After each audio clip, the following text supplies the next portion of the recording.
Reggae Month feature. Excerpts from the book Cultural Inclusion, the Case of Persons with Disabilities in Jamaica. Author, Senator Dr. Floyd Morris.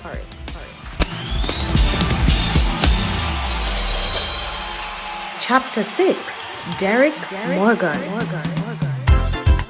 Derrick Morgan, the birth of a legend.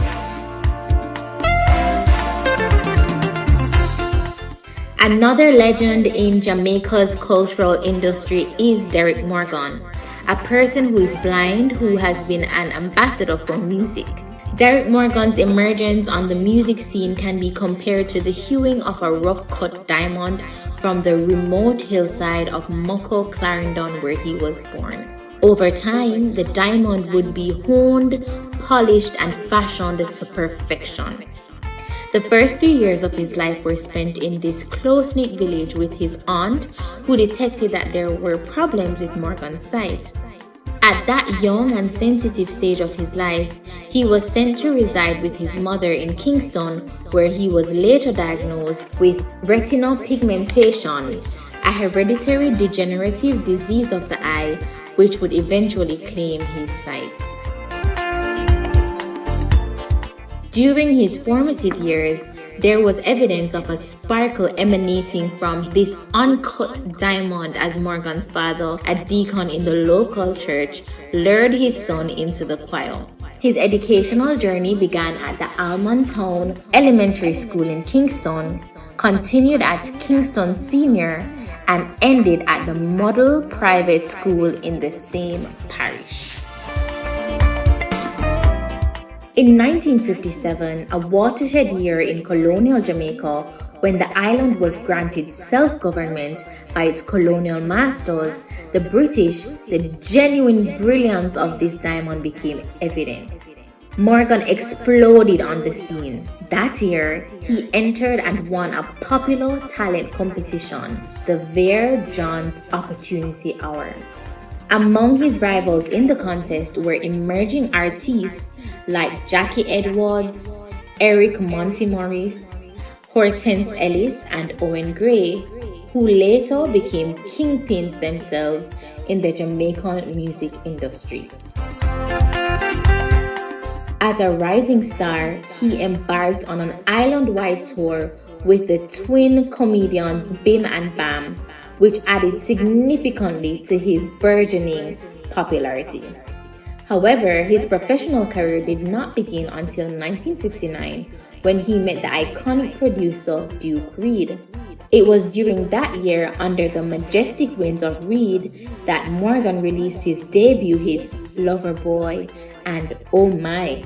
Reid discovered Morgan during an earnest quest for young and dynamic talent for his Treasure Isle record label.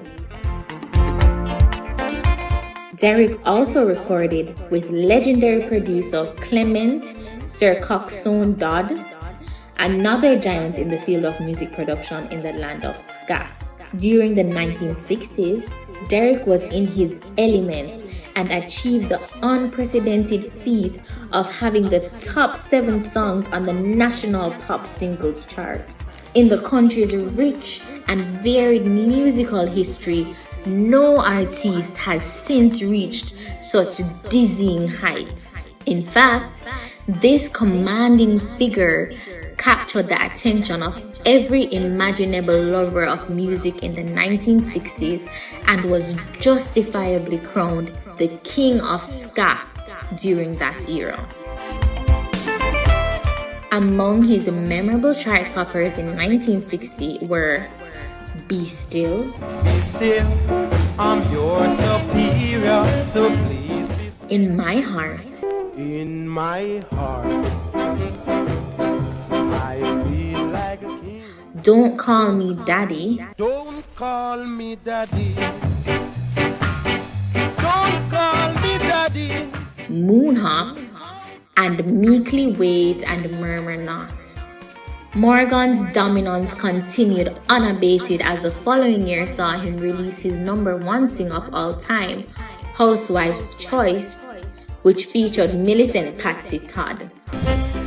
As a consequence of the large number of requests the song was receiving on radio, it was renamed You Don't Know How Much I Love You.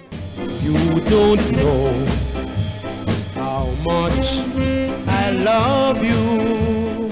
By broadcaster Mary Garth, and his epic and unstoppable march on the path of success continued. In 1962, the year of Jamaica's political independence, the icon again broke new ground as he produced the first song in celebration of this momentous milestone. The song, Forward march, helped to instill a great sense of hope in the breasts of every living Jamaican.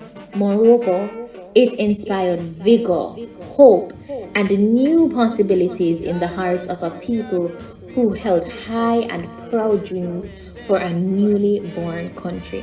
join hands to hands, children started to dance, we're independent. Derrick Morgan, true pioneer and the patriarch of Jamaican music, started yet another trend unknown to the Jamaican music industry at the time, feuding, where there was consistent and intense competition and rivalry between two artists.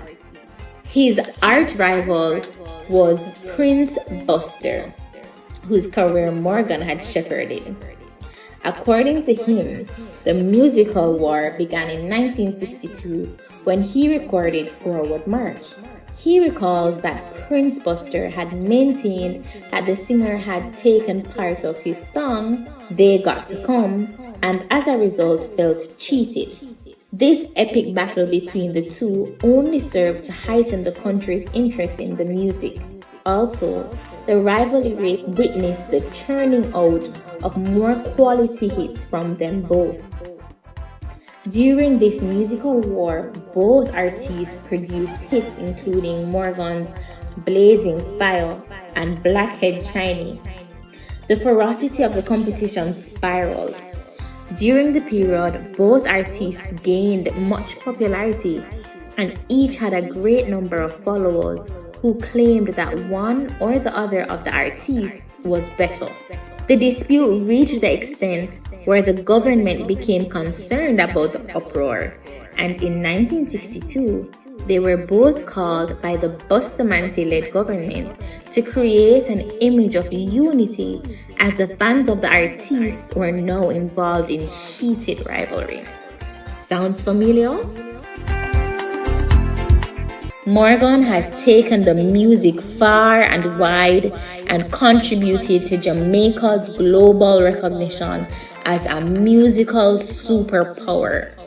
He is undoubtedly one of Jamaica's finest musicians and has contributed immensely to the country's music and entertainment industry.